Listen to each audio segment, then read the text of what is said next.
Ayushman doctor विशेष फुटाणे sir यांना आमंत्रित करतो की त्यांनी आपल्या व्याख्यानास सुरुवात करावी. सर्वप्रथम बहुजन समाजातील महापुरुषांना विनम्र अभिवादन. त्याचप्रमाणे आजच्या डॉक्टर बाबासाहेब आंबेडकर यांच्या महापरिनिर्वाण दिनानिमित्त आपण सर्व लोक या कार्यक्रमाचं आयोजन करतो आहे. आणि आजचा दिवस हा काही कुठल्या खुशीचा नाही, तर आपल्यासाठी, आपल्या समाजासाठी हा दुःखाचा दिवस आहे, ते सुद्धा आपण मान्य करतो आहे. त्यातल्या त्या डॉक्टर बाबासाहेब आंबेडकर प्रबोधन सभा अकोलाद्वारा आयोजित डॉक्टर बाबासाहेब आंबेडकर व्याख्यानमाला गेल्या 3 दिवसापासून हा कार्यक्रम इथं सुरू आहे. आपण सर्वांनी या कार्यक्रमाच्या माध्यमातून समाज प्रबोधन केलं, ऐकलं आणि आपणही पुढं जाऊन समाज प्रबोधन कराल, हीच या ठिकाणी सगळ्यात महत्त्वाची भूमिका आहे. त्यातल्या त्यात या आयोजन कमिटीला मी कोणाचंही नाव घेणार नाही. मी धन्यवाद देतो की ज्यांनी हे एक छानसं आयोजन केलेलं आहे. त्यातल्या त्यात या आयोजन कमिटीतली अदृश्य शक्ती जी आहे, जी दिसत नाही पण असते, त्या शक्तीला सुद्धा मी विनम्र अभिवादन करतो. आणि असाच हा पेटचा दिवा पुढं सरकत राहू, चालत राहू अशी सर्वांना विनंती करतो. आणि मी पुढं चालतो. पुढं चालायचं म्हणजे काय, हा सगळ्यात मोठा प्रश्न आहे. कारण माझ्यासारखा एक साधा कार्यकर्ता अजूनही कार्यकर्ताच आहे, आणि तो कार्यकर्ता आज आपल्याच बांधवांना काय सांगणार, हा सगळ्यात मोठा प्रश्न पडतो आहे. माझा सगळ्यात पहिला प्रश्न तुमचा मला नाही, तर माझा तुम्हाला प्रश्न असेल की माझे ओबीसी बांधव या ठिकाणी किती आहेत. त्यांनी फक्त हात वर करावं. मी आयोजकांना आधीच बोललो होतो की साहेब, आपण आपल्याच लोकांना कितीदा समजवायचं, आपण आपल्याच लोकांना किती सांगायचं. कारण इथं ओबीसी बोटावर मोजण्या इतकेच असतील, हा माझा 100% विश्वास आहे. आणि आता तो तिथं पूर्ण झाला आहे. मला हात वर्त करणारे 2-3 हात दिसले, म्हणजेच मला बोटावर मोजता येतात. आपण प्रबोधन कशासाठी करतोय? आंबेडकरी चळवळ चालवणाऱ्या आंबेडकरी कार्यकर्त्यांसाठी, आंबेडकरी विचारधारा घेऊन चालणाऱ्या लोकांसाठी, की आंबेडकरी समाजातील लोकांनी आपल्यातलं नेतृत्व घेऊन दुसऱ्यांना जाऊन सांगावं आणि त्यातला कोणीतरी निर्माण करावं आणि आपल्या बाजूनं आणावं, यासाठी याचा विचार आम्ही पहिल्यांदा केला पाहिजे. आम्ही तो करतो का? आम्ही स्वतःला आरच्या पुढं उभं ठेवून विचारतो का की हे बाबासाहेब, तुम्ही आम्हाला जनावरातून माणसात आणलं, माणूस म्हणून आम्ही जगायला लागलो, आज लोकांना आम्ही सांगतोय, गर्वाने मिरवतोय, समाजामध्ये उभे होतोय. अरे कुत्र्या मांजराची जिथं गिनती नव्हती त्या ठिकाणाहून आम्हाला माणूस म्हणून जीवन जगण्याला प्राधान्य दिलं, त्यांचे आम्ही खरोखर ऋणी आहोत. ते ऋण आम्ही फेडतो का, हा प्रश्न इथं बसलेल्या प्रत्येक माणसाने स्वतःला विचारला पाहिजे. आणि ठरवलं पाहिजे की आम्ही आंबेडकरी अनुयायी आहोत. आम्ही इतरांना किती बाबासाहेब समजवले, सांगितले, हे पहिल्यांदा स्वतःला प्रश्न विचारावा. हेच मी तुम्हाला बोलतोय. कारण आज टाळ्या वाजवू नका, कितीही चांगलं बोललो तरी टाळ्या वाजवू नका, कारण आज दुःखाचा दिवस आहे. कारण त्या मानवाला आम्ही हरपलं आहे की ते धन कधीही मिळणार नाही. कारण गीतात बरेच लोक म्हणत असतात की हे बाबासाहेबा, घे पुन्हा जन्म तू या भूमीवरी, आपण म्हणतो ना गीतातून. पण प्रत्येक म्हणतो बाबासाहेब आले पाहिजे, पण आपल्या घरात नाही. किती लोकांना वाटतं आपल्या घरात बाबासाहेब जन्माला आले पाहिजे? आणि जर बाबासाहेब जन्माला आलेच पाहिजे असेल असं वाटतंय, तर तुमचं कर्तव्य काय आहे समाजासाठी, हा प्रश्न तुम्हीच विचारा. मी नाही विचारत, मला कुठलाही अधिकार नाही तुम्हाला प्रश्न विचारण्याचा. मी एवढ्या पोटतिडकीनं का बोलतो याचं कारण पण सांगेल, कारण माझ्याकडे आहे 1-1.5 तास तुमच्यासोबत संवाद करताना. मी काय एवढं बोलतोय, का म्हणतोय? अहो, येता पहिल्यांदा मी ज्या ठिकाणी आलो, अभिवादन करायला गेलो, हार चढवला, मेणबत्तीला दीप प्रज्वलित केलं. कारण बुद्धाने म्हटलंय आता दीप भव, स्वयंप्रकाशित झालंच पाहिजे, त्यात वाद नाही. पण अगरबत्ती फिरवायचा कुठला नाही वाट. साहेब, तुम्हाला राग येत असेल, मला काही हरकत नाही. अहो, एक दिवस आलो, पुन्हा कधी बोलवू नका. पण कानचेप्या दिलाच पाहिजे, चुकलो तिथं बोललोच पाहिजे. कारण आम्हाला सत्याची जाणीव झालीच पाहिजे, आणि ते करण्यासाठी मी इथं आलोय. कारण आज आपण महापुरुषांना डोक्यावर बसवलाय, अक्षरशः डोक्यात बसवा पहिल्यांदा. डोक्यावर बसवून होणार नाही. मी बोलतोय, टोचण्यात येतोय, मला माहित आहे इथं 99.99% लोक फक्त बुद्धिस्ट आहेत आणि तरी मी बोलतोय. आदर्श द्यायचा आहे तुम्हाला समाजाला. ओबीसी समाज आपल्याकडं येईल कसा, ते आपले भाऊ आहेत हे समजवण्याची जिम्मेदारी आपली आहे. हे कधी आम्ही समजून घेऊ? आम्ही जर त्यांच्यासारखं ज्या पद्धतीने आम्हाला देवधर्मामध्ये गुंतवलं, ज्या पद्धतीने आम्हाला 1000 वर्ष गुलाम करून ठेवलं, त्याच पद्धतीने आजही जर आम्ही वागत असू तर आदर्श काय देणार आहोत? याची पार्श्वभूमी आम्ही समजून घेतली पाहिजे, भूमिका समजून घेतली पाहिजे. ते आम्ही मांडतो का, ऐकतो का, समजतो का, ही घोषणा झाली पाहिजे आहे. हे संपलं पाहिजे. कुठंतरी देवपूजा, आरती, अर्चना ह्या संपल्या पाहिजेत. महापुरुषांना डोक्यावर नाही तर डोक्यात घेतलं पाहिजे. ही भूमिका आम्ही घेतली पाहिजे आणि मग पुढे गेलो पाहिजे. मला माझ्या विषयाला मी अजून हात घातला नाही, पण जे जे मला दिसलं ते पहिल्यांदा टोकावं असं वाटलं म्हणून मी बोलतोय. मला म्हणाले साहेब तुम्ही अगरबत्ती लावा. मी म्हणलं मी अगरबत्ती लावणार नाही. मी डॉक्टर बाबासाहेब आंबेडकरांच्या विचारांचा पाईक आहे. मी देवपूजा करणार नाही. पहिल्यांदा हे सगळ्या गोष्टी करत असताना आपल्या मनाला विचारावं की आम्हाला 22 प्रतिज्ञा किती माहित आहे. आम्ही आपल्या लेकरांना शिकवतो का? आपल्या लेकरांना सांगतो का? इथं जर एखाद्याने आपला मुलगा आणला असेल, मुलगी आणली असेल, तिला पुढे आणावं आणि विचारावं 22 प्रतिज्ञा. आपण घरातूनच सुरुवात करत नाही तर बाहेर काय सांगणार आहोत? आपल्याला पहिल्यांदा आपल्या घरात प्रकाश पाडावा लागेल. बुद्धाचा एकच शब्द अत दीपो भव हे आम्हाला स्वतःच निर्माण करावं लागेल आणि मग दुसऱ्याला सांगावं लागेल की आम्हाला ती तयारी करायची आहे, आम्हाला पुढे जायचं आहे, आम्हाला लोकांना समजवायचं आहे. अहो आम्हीच आपसात समजून काय करणार आहे? आम्हाला प्रबुद्ध भारताची निर्मिती डॉक्टर बाबासाहेबांचं स्वप्न पूर्ण करायचं आहे.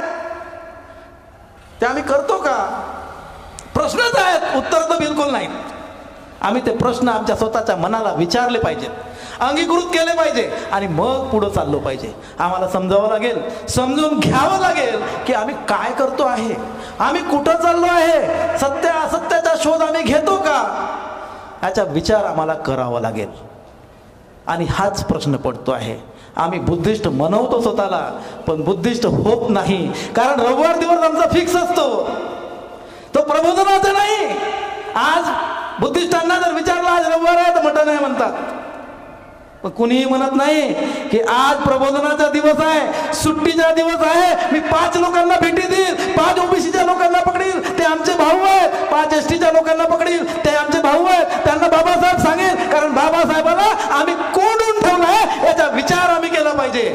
बाबासाहेबांना मुक्त करा, चौकटीतून बाहेर काढा. बाबासाहेब सर्वांचे आहे ही भूमिका आपल्या मनात असू द्या. आपल्या लोकांपर्यंत जा, तरच आपल्याला खरा बुद्ध आणि बाबासाहेब समजेल. ही भूमिका घ्याल. पोटतिलकीनं बोलण्याचं कारण आहे, मी ओबीसीतून येतो, ओबीसी प्रवर्गातला आहे. बुद्ध मला सांगण्यासाठी कोणी दुसरा तू गैरा आला नाही. मला बुद्ध हा समजला फक्त माझ्या बुद्धिस्ट बांधवाकडूनच. हे सत्य आहे, अटल सत्य आहे.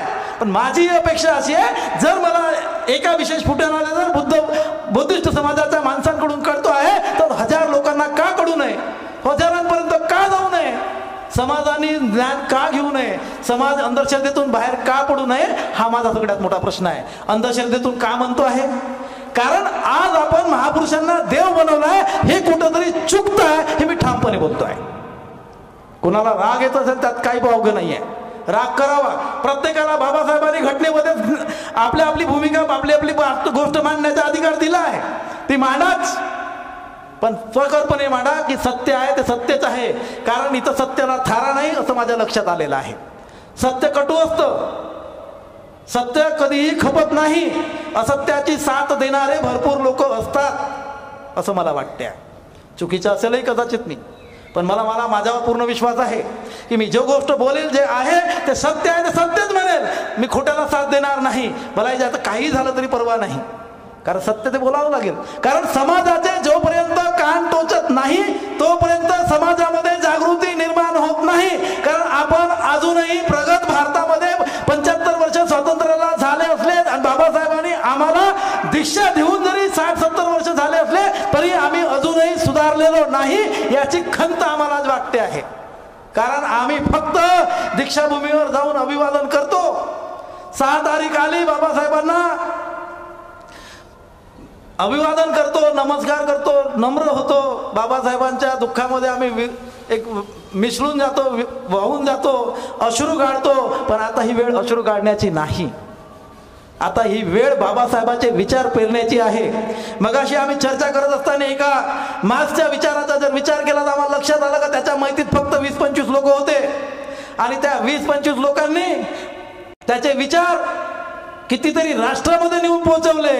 पण बाबासाहेबांच्या मयताला 5 लाख लोक होते आणि विचार घरापर्यंतच राहिले. म्हणून विचार करावा आहे की आम्हाला आता पुढे काय करायचं, कारण तो दिवसच आहे आज आमच्यासाठी. आज आमच्या दिवसाला आम्ही शपथ घेतली पाहिजे की बाबासाहेबांचं राहिलेलं स्वप्न आता आम्ही उरलेले लोक जे कोणी इथं बसलेलो आहोत हे आणि घरी असलेले लोक आम्ही सर्वांनी मिळून एक निर्णय घ्यायचा आहे की प्रबुद्ध भारताची निर्मिती बाबासाहेबांनंतर आम्हालाच करायची आहे. मी स्वतः का नाही करू शकत? स्वतःला प्रश्न विचारला पाहिजे की आम्ही स्वतः का नाही करू शकत? इथं बसलेल्या लोकांनी जरी निर्णय केला नाही, एकटे बाबासाहेब या सगळ्या लोकांशी मनुवाद्यांशी लढत होते, तर आम्ही इथं बसलेले 200-500 लोक आम्ही का लढू शकत नाही? हा इतिहास आहे आमचा 500 लोकांचा की ज्यांनी 28,000 पेशव्यांना कापून काढलं आणि त्याची नोंद इंग्रजांनी घेतली. याचा सुद्धा विचार आम्ही केला पाहिजे. करायला पाहिजे की नाही करायला पाहिजे? आम्ही त्या रक्ताचे लोक आहोत असं आम्ही स्वतःला मानायला पाहिजे. आम्ही वीर लोक आहोत, आम्ही लढू शकतो. हे आम्ही करतो का? आज बरेच लोक म्हणतात संविधान खतरे में है, म्हणतात की नाही म्हणत? संवाद साधावा लागेल. तुमची माझ्याशी बोला किंवा मी तुमच्याशी बोलेल तर समजेल. म्हणतात की नाही म्हणत की संविधान खतरे में है? संविधान खतरे में है नाही, ते संपुष्टात आलाय. आणि आमचे लोक जे नेते म्हणवतात स्वतःला, राजकारणाची भूमिका मांडणारे, मी कोणाचं नाव घेणार नाही, कि हमारा संविधान बाबा साहब ने लिखे हुए संविधान को अगर कोई बदलता है, कोई हाथ लगाता है तो हम उसके हाथ काम कर देंगे, हाथ काट देंगे. आता काय उकडलं तुम्ही ना? हा प्रश्न आहे. अहो बदलला ना, येणाऱ्या काळात तेही राहते की नाही याची गॅरंटी नाही आहे. याचा विचार आम्ही केला पाहिजे. करतो का आम्ही कधी विचार? आम्ही फक्त म्हणतो, अंमलात कधीच आणत नाही. आम्ही म्हणतो प्रबुद्ध भारत झाला पाहिजे, अंमलात कधी आणत नाही. अरे ज्या माणसाने बुद्धी प्रमाणवाद ज्याने वापरला तो बुद्धिस्ट, ज्याने विज्ञानावर विश्वास ठेवला तो बुद्धिस्ट, परंपरेला आळा घातला त्याला संपवला तो बुद्धिस्ट. ह्या गोष्टी ज्या दिवशी समजून घेऊ, जरुरी नाही की तुम्ही धर्म परिवर्तनच केलं पाहिजे, धर्म स्वीकारला पाहिजे, पण ज्या विचारांनी जरी चाललं तरी आपण बुद्धिस्ट होऊ शकतो, ही भूमिका आपण मांडली पाहिजे. आणि तेव्हा संपूर्ण भारत हा प्रबुद्ध भारत होईल, बुद्धमय भारत होईल. ही भूमिका आम्ही कधी घेणार? मला खंत आहे, अजूनही नाही आहे. आम्ही ज्या वाटेवर आज पाहिजे होतो ते अजूनही नाही आहे. ही शोकांकिका आहे. स्वतःच्या मनाला विचारावं, प्रत्येकाने विचारावं. मी एखाद्याला कोणाला गृहीत धरत नाही. इथं बसलेला प्रत्येक माणूस यांनी स्वतःच्या मनाने आपल्या मनाला विचारावं आणि मग कळावं. हा एक भाग आहे, हा एक विषय आहे. राहिला ओबीसींचा प्रश्न, ज्या विषयावर मला बोलायचं आहे, बाबासाहेबांशी ओबीसींचा काय संबंध आहे या विषयावर बोलायचा जो विषय घेत असताना मला लक्षात येईल, अहो मी सांगू कुणाला? जेव्हा मी हात वर करायला लावलाय तो ओबीसी बोटावर बोलणे उठके आहे. ह्या 4-5 ओबीसींना सांगून काय प्रश्न आहे? ही शोकांकिका नाही का? कारण मी आयोजकांना विचारलं, साहेब ओबीसी लोक राहतील का? आयोजकांनी मला गर्वाने सांगितलं, हो साहेब इथं प्रत्येक समाजाचे लोक राहतील, ओबीसी पण राहतील. पण हात वर करायला पुन्हा एकदा विचारतो, ज्याने शर्मेने हात खाली ठेवला असेल, कदाचित त्याला वाटलं असेल की मी ओबीसी आपण कसा सांगू, त्यांना पुन्हा विनंती करतो का दादा तुम्ही जर ओबीसीचा खरंच हात वर करून दाखवा की आम्ही ओबीसी आहोत.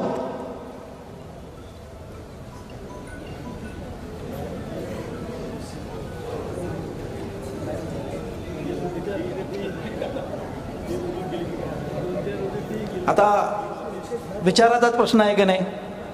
मी प्रबोधन करायला आलो, व्याख्यान द्यायला आलो, डॉक्टर बाबासाहेब आंबेडकर आणि ओबीसी समाज.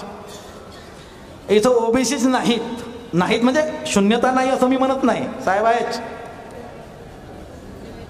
कुणाला सांगू? कुणाला सांगू? तुमच्या समोर प्रश्न करतोय मी, कुणाला सांगू? अरे ज्यांनी बाबासाहेबांनी लिहिलेलं संविधान लिहिलं, वाचलं, समजून घेतलं त्यांना, ज्यांनी बुद्ध आणि धम्म वाचला त्यांना, ज्यांना बाबासाहेब कळले त्यांना मी काय बाबासाहेब सांगणार आहे? मला सांगायचं ते माझ्या समाजाला, ओबीसींना, त्यांना समजून सांगणं हे जर महत्वाचं आहे. पण तरी मी थांबणार नाही, मी सांगणार आहे, मी बोलणार आहे. त्याचं एक कारण आहे, मीडिया आपल्या समोर आहे. अरे घरी बसलेला ओबीसी सुद्धा ऐकेल आणि त्याला ऐकावं लागेल, कारण ही काळाची गरज आहे. ही काळाची गरज जर पूर्ण करायची असेल तर आम्ही एकट्यात का बोलत नाही, बडबडत का नाही, मी मोठ्या आवाजात बोलतो, याच्या मागचे कारण आहेत. कारण मी जेव्हा घरात बोलत असतो की आम्ही आता चर्चा करत होतो, आम्ही एका आपल्या